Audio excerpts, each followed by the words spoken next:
गुस्से से भर गया। उन्हें क्या पता मैं सच में इस बेकार व्हाइट स्नेक को नहीं चाहता था। जबरदस्ती कॉन्ट्रैक्ट हो जाने के बाद मैं सबकी तिरछी नजरों को नजरअंदाज करते हुए चुपचाप अपनी सीट पर जाकर बैठ गया। सिर्फ मैं जानता था कि अभी सब जिस व्हाइट स्नेक को ट्रेजर समझ रहे हैं, सिर्फ 15 दिन बाद वही एक बेकार बोझ बन जाएगी। लेकिन जब मैंने लियू शाओयान की तरफ देखा तो मुझे अचानक सब समझ आ गया। जिस पल उसने व्हाइट स्नेक छोड़कर मुझसे ब्लैक बेयर छीनने की कोशिश की, उसी पल मुझे यकीन हो गया कि मेरी तरह वह भी रीबर्थ लेकर वापस आई है। पिछली जिंदगी में लियू शाओयान ने व्हाइट स्नेक चुनी थी और मेरे हिस्से में सिर्फ किसी के द्वारा न चुना गया ब्लैक बेयर आया था। लेकिन सिर्फ 15 दिन बाद एक्सट्रीम कोल्ड अपोकलिप्स आ गया। पूरी दुनिया -50 डिग्री की जानलेवा ठंड में डूब गई। धरती एक विशाल फ्रीजर बन गई। हाई ब्लड लाइन वाली व्हाइट स्नेक को दूसरी स्पिरिट बीस्ट की तुलना में ग्रो होने में बहुत ज्यादा समय चाहिए था। अपोकलिप्स के पहले ही दिन वह ठंड से मर गई। लेकिन मेरा ब्लैक बेयर, जिसे मैंने पूरे प्यार से पाला था, एडल्ट स्टेज में पहुंच चुका था और उसने टैलेंट स्किल शेयरिंग अवेकन कर लिया था। -50 डिग्री की ठंड में उसने अपना टैलेंट स्किल कोल्ड रेजिस्टेंस मेरे साथ शेयर किया। इसलिए पूरे अपोकलिप्स में मैं सबसे कम ठंड महसूस करने वाला इंसान बन गया। मैं स्कूल की एबिलिटी यूजर टीम के साथ सप्लाईज ढूंढने बाहर जाता था। रास्ते में लियू शाओयान कई बार ब्लैक बेयर को बहकाती रही कि वह मुझसे कॉन्ट्रैक्ट तोड़कर उसका लाइफ कंपेनियन बन जाए, लेकिन ब्लैक बेयर ने हर बार उसे ठुकरा दिया। बार बार रिजेक्ट होने के बाद लियू शाओयान गुस्से से पागल हो गई और सबको कहने लगी कि ब्लैक बेयर का मांस खाने से भी कोल्ड रेजिस्टेंस मिल सकती है। फिर एक दिन सप्लाईज ढूंढने के दौरान उसने बाकी लोगों के साथ मिलकर मुझे और ब्लैक बेयर दोनों को मार डाला। इंसानों को खाकर जिंदा रहने वाले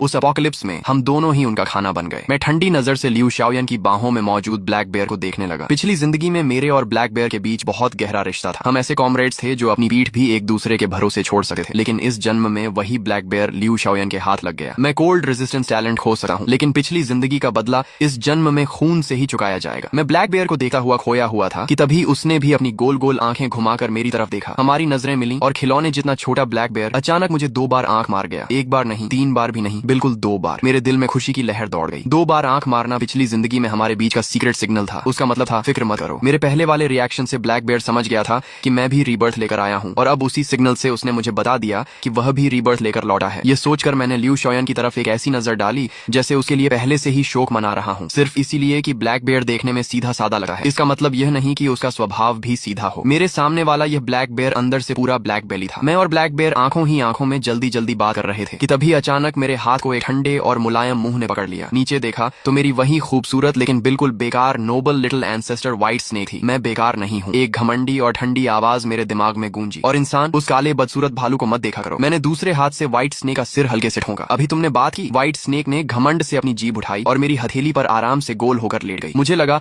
इसे व्हाइट स्नेक नहीं, लिटिल एंसेस्टर कहना चाहिए। मेरा नाम लिंग शुआंग है। अगर तुम चाहो तो मुझे क्वीन भी बुला सकते हो। मैंने उसकी पूंछ हल्के से थपथपाई। इतनी चुनिबियू बातें तुम्हें किसने सिखाई? उधर टीचर ब्लैक बोर्ड पर कॉन्ट्रैक्ट फॉर्मेशन बनाना सिखा रहे थे। ज्यादातर कॉन्ट्रैक्ट इंसान शुरू करते हैं। बीस्ट रेस जन्म से ही घमंडी होती है। हालांकि बचपन में वे थोड़े शांत रहते हैं, लेकिन